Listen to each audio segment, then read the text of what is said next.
He went through a company like a lamplighter. See the dull minds, one after another, begin to glow, to shed a beneficent light. It's funny. It's been, a matter of days since I've picked up this old recorder. Found it sorting through some old junk, and now maybe this jinxed up old thing is sorting through mine. It's a symptom, I realise. This new dependence I've developed. My mother was a fighter, like I am. There's no way we would have ever gotten to Neo-Atlantis if it had been any other way. She was just like me, all action and absolute shite for talking things through. Even worse at figuring out her feelings. Another trait I'm sure got passed down to me. By the time Nick had rung me up and warned me that I was still in some amount of danger, well, it had already clocked in as too late, didn't it? Maybe I'm blaming myself. Shouldn't I have known that this one was going to come back on me? I mean, I could feel it in my bones. My fucking brain was screaming at me. I shouldn't have let the assassin go. But I wasn't careful. And I suppose I get to own that now. Drones whirled around the studio, the flash of adaptive camera strobes licking the holographically projected environment, as well as the very real flesh of Derby Bell indiscriminately. This dance was a practiced one. In a way, it had been her exit plan, her retirement. Blade for hire to become the face of Neo-Atlantean glamour. The concept served her vanity and was evidenced by the old-fashioned printed posters that adorned so many of the walls in her upscale Attican condominium. She'd relished the pursuit of the perfect image with an almost primal hunger. It's what set her apart. A subject more predator than model in a city bursting with style over substance. She mentally traced over the night before as her body swayed and surged from pose to pose. Her form had been as perfect then as it was now, with the same vicious grace that should have landed her a kill in last night's attack. She arched her athletic frame to a near impossible form as she slid down to the floor, holding still and outstretched. As that killing blow might have done, she knew this was the move to end this dance. An execution. It would surely make for a powerful image. The phoenix tattoo on her chest, radiating an iridescent light against her dark skin, as if to threaten to leap from its very canvas, to burn this whole damn city to the ground. As quickly as it had come, the moment was gone. She felt the rush fade as her lips embraced the crooked smile she often wore while her drones retreated to their resting pads. Once the last of them had touched down, the surrounding holoscape flickered out to transform a busy city street back into a stark, empty room. The hunt, as it were, was over, and her benefactors would feast on its spoils. That daring image would no doubt find its way to some advertising campaign or another, before inevitably ending up as one more trophy to adorn her wall, yesterday's perfection. Rising up from the ground she'd knelt upon, a non-verbal command directed the artificial intelligence that managed her home to establish an intra-call connection on her behalf. She picked a silken robe off a hook, while the call window projected a few feet away as per her request. Hey, it's evident... Oh, holy shit. Derby. It's Derby. Wow, sudden unsolicited nudity much. The conversation hung in the air as a companion to their discomfort. She took a moment to savor it, the tense feeling between them as she slipped the robe over her shoulders. Finally, she turned her eyes to the pair, her ex-lackeys, now all grown up and making their way through the mean streets of Arcadia. Is it a bad time? Shall I call back? Well, to tell you the truth, we were kind of hoping you wouldn't call at all. What Evan means to say is that it's fine. It's fine. I mean, it was us that called you after all, right? And what a shock it was. Imagine my surprise, coming home from a swim to find your message waiting for me. Something about evening up our past debt, wasn't it? A swim? But you don't even like the water. You're right, Evan. I don't. Now, before your smarter half ask any dumb questions, I should tell you that it was involuntary. An involuntary late-night swim brought to me by a fishman and someone, I believe, you might be familiar with. Maybe you were right. It's a bad time. Clearly a really bad time. Yeah, we should probably just hang up and talk later. Bye. If you touch that end call icon, I'm going to come over there and cut your arms off while Evan watches. Both of you listen to me, and you listen well. I had a job to do.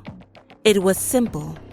After it was complete, I could return to my retirement, and you two backbiters would have likely never heard from me again. But that wasn't to be. Your friend Jonny ruined that for all of us. This is basically going nowhere good. That Jonny, though, right? She's a real rascal. I wish I could do something about her, but she's kind of the boss. So... Do you remember when I was the boss? Do you remember when I picked you two out from the gutter together? Taught you to do better, to be better. Now look at you. I'm almost as proud as I am annoyed. But let's not for 1 minute get it twisted. You still owe me, and I'm here to collect on that debt. Oh, you did so much for us, did you? You tried to turn us into monsters like you are.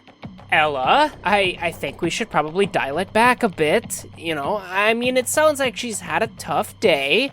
So what? What do you want? You're calling us, threatening to cut off our arms one moment, and then talking to us like we're your long-lost kids the next?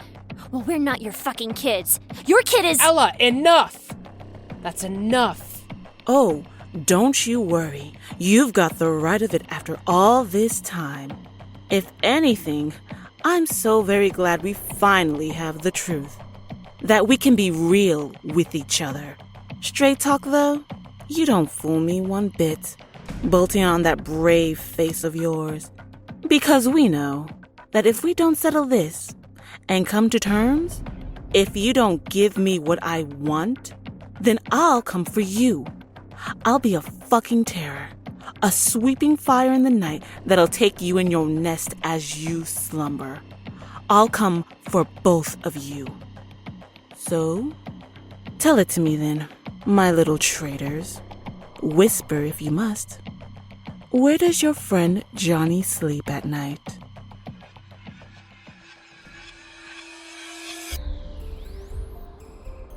He went through a company like a knife grinder. See the dull minds scattering sparks of themselves, becoming razory, becoming useful. The walls twitched with the life of pistons and hydraulic cylinders, whirling gears and pulleys, a host of crude, low-tech mechanical devices that serve to automate everything in the home without the cooperation of today's technological marvels. It was a wonder without peer, a spider-like web design to automate every function in the home to its master's will in a chaotic yet stable fashion. If one part or component were to break down, another would be there to fix the damage, to mend the tapestry. It was no small wonder that the heavy door swung open of its own accord to admit a cautious Derby Bell into the parlor before closing it behind her. With eyes peering over the brim of her half-mask, the assassin slowly freed her blade from its sheath on her back. You will require neither bullet nor blade here. All are welcome within my house. Even you, Derby Bell. I am Revik. The voice filled the hall, ushering her carefully, silent steps onto the mezzanine of a large circular room that dropped into a deeper level. Shelves of old-world books towered around her up from the ground below as drones circled this way and that. Nothing ever seemed to stop or stay still, other than the object at the center. Strung up by a nest of wires and cables hung the torso of an android, its arms extended to provide more anchor points for its seemingly haphazard suspension. Slowly, its head raised, a single eye left to function in a damaged skull, glowing behind faded optical shielding. You know who I am. Hollow glass screens around the room immediately flashed to life in response to the question, each one displaying something different, images of her fashion career, interviews, even confidential footage of the old days. The days before she'd hung up her blade, a time where to see her in Neo-Atlantis was to see the Reaper himself. Well, I must say, that is a very comprehensive understanding of my portfolio. You should know then that if I get even a hint that this weird-ass room or these drones take any action against me, I have a pike with your name all over it.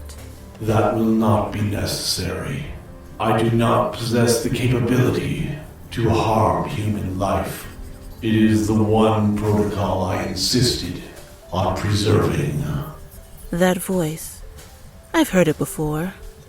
You're an old first-gen builder bot, aren't you?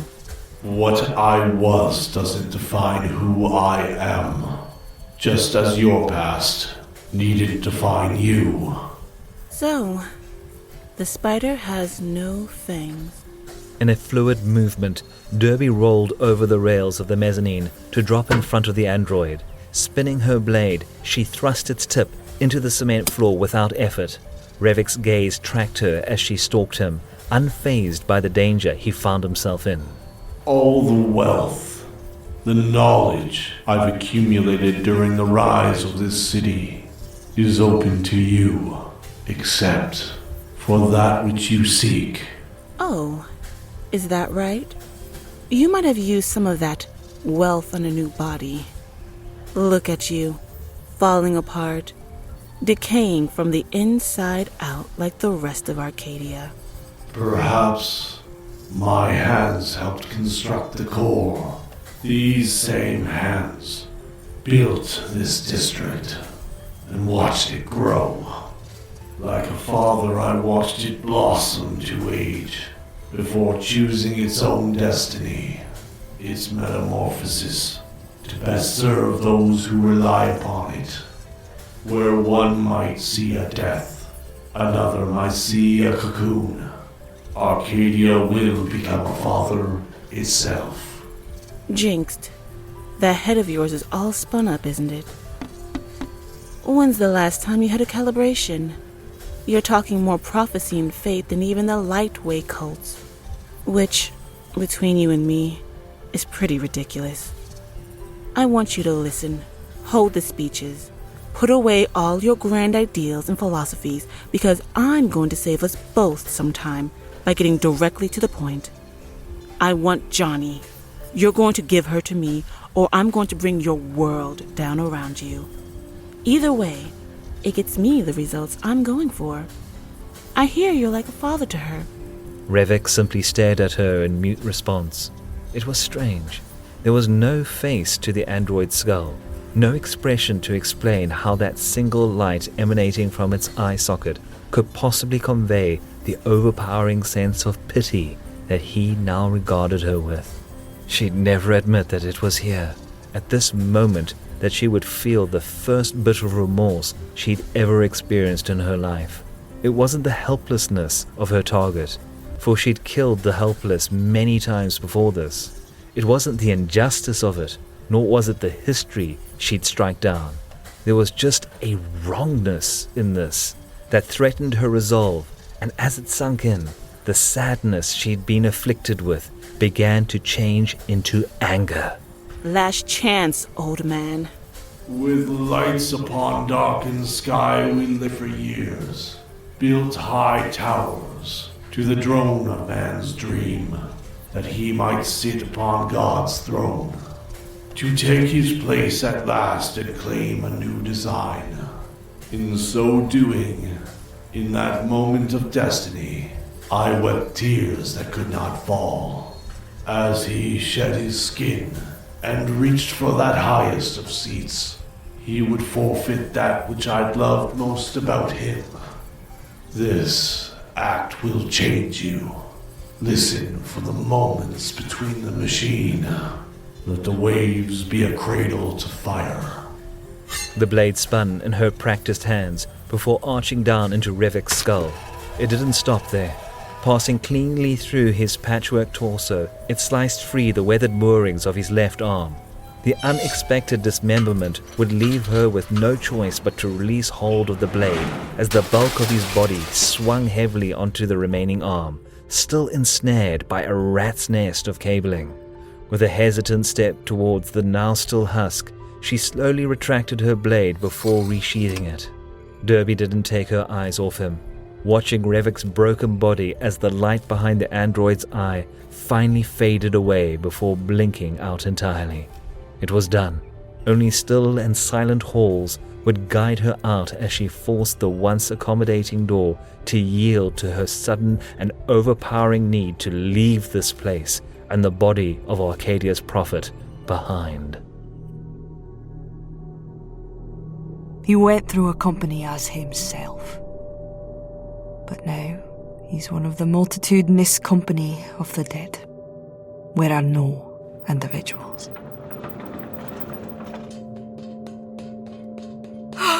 Oh no! Fuck no! Revik! Hold on! Oh fuck!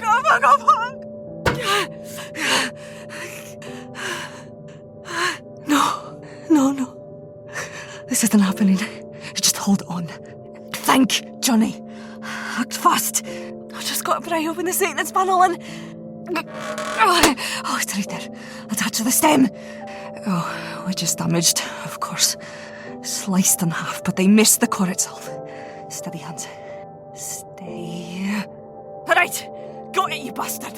Flipping the data core into the palm of her hand, she slammed the panel closed before charging to the other side of the room and pulling various cables from an overcrowded interface point in the wall.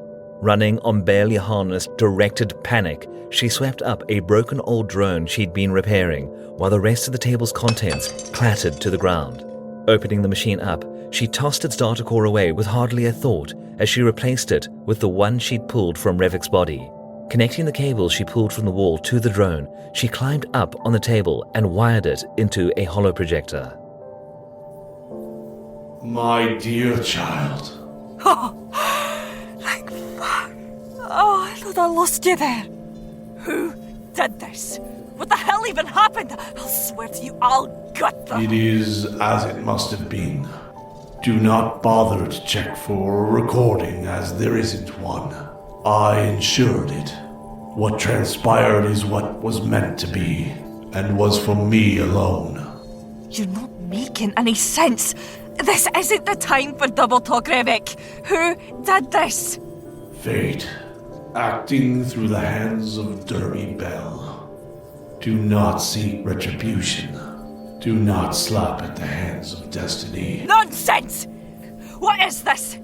Dorrah Bell did it, you see. Toad, get at me. She'll more than she bargained for, I'll tell you that much for free. So it appears you must defy even my final wish. Ever headstrong. Go then. What is meant to happen will happen. Final wish my ass, you hacked old bot. Just hang in there for a while. Now that you're stable, you've got a few days of power here. I'm gonna sort this job out. Now, I'll come back for you, Revik. If I'd known then what I do now, I'd have said something better, more worthy. I'd have thanked you. Told you that I loved you. Maybe. That you were a father to me. I hope you knew it. You stubborn old heap. You shouldn't have done it.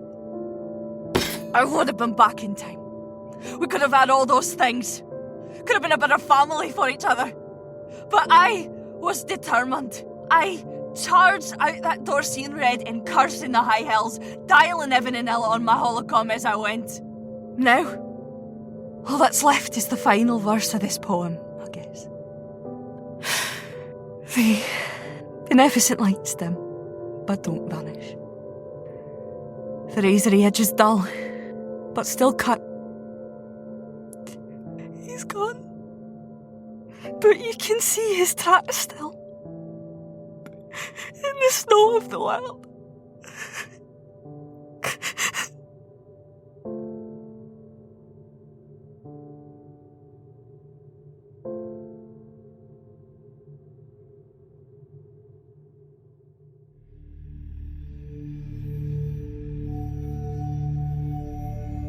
Cybernautica Breakwall is produced by Red Fathom Entertainment.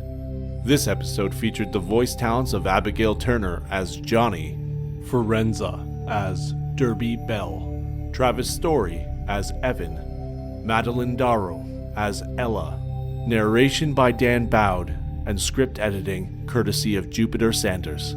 Cybernautica is written, designed, and edited by Damian Szydlo. Our show is 100% fan-supported, no sponsors or ads, so if you like what you've heard here, please consider stopping by cybernauticapod.com to find out how you can back the show, as well as the cool stuff that you can get for getting behind us. A special thank you to Girl in Space's Sarah Ray Werner and her Podcast Now Masterclass for helping light the fire that turned into this story. Thank you for joining us this episode, and welcome to Neo-Atlantis.